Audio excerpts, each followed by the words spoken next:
Et salut à tous. Alors aujourd'hui, on va se pencher sur un objet geek que je rêverais d'avoir, le tournevis sonique du Dr Who. Et pour savoir si on peut en avoir un, je serai épaulé aujourd'hui par le matérialiste, un spécialiste des objets en tout genre. Salut, c'est moi. Allez, hop, c'est parti.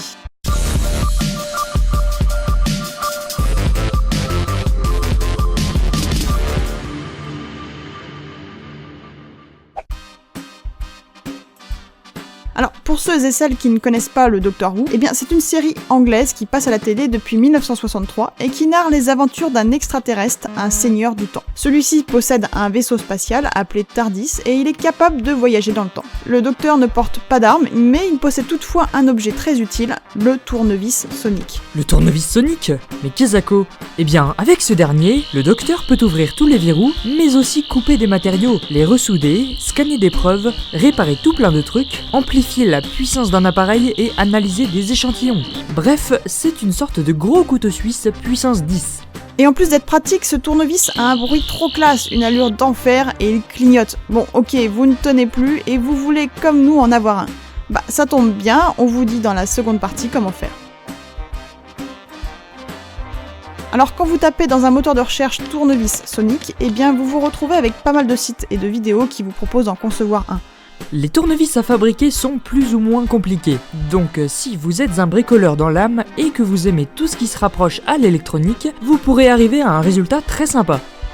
Par contre, si vous êtes comme moi une catastrophe ambulante, vous obtiendrez plutôt quelque chose comme ça.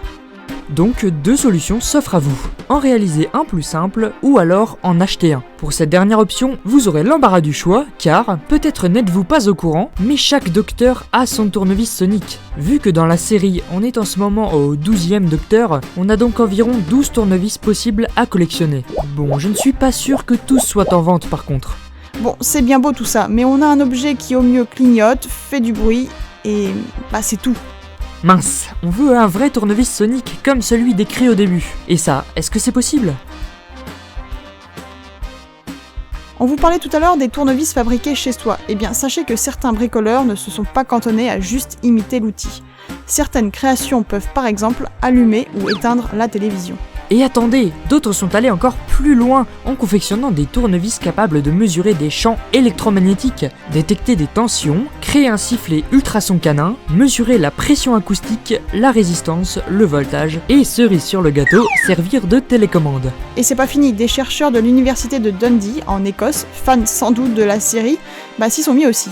Le pouvoir de leur tournevis ? Faire pivoter grâce à des ultrasons un disque caoutchouc dans de l'eau, qui est en fait un milieu plus propice à la propagation des ondes. Alors tout ceci est un prototype, mais ils espèrent plus tard réussir à faire tourner, pourquoi pas, le loquet d'une porte. Voilà, donc on peut conclure, oui vous pouvez avoir un tournevis sonique comme le docteur, mais bon, si vous voulez qu'il ait les mêmes fonctionnalités, l'objet sera beaucoup moins swag, et soyons honnêtes, on est encore qu'au prototype. Voilà, j'espère que vous avez aimé la vidéo. Un grand merci au matérialiste pour m'avoir épaulé sur cette question geek. Le lien de sa chaîne est dans la description et pour vous dire en quelques mots ce qu'il fait, à chacune de ses vidéos, il va vous parler d'un objet, il va vous parler de son histoire et vous donner à chaque fois quelques anecdotes très croustillantes à son propos. Nous, on se retrouve très bientôt sur une nouvelle question geek. Allez, salut, des bisous, ciao ciao.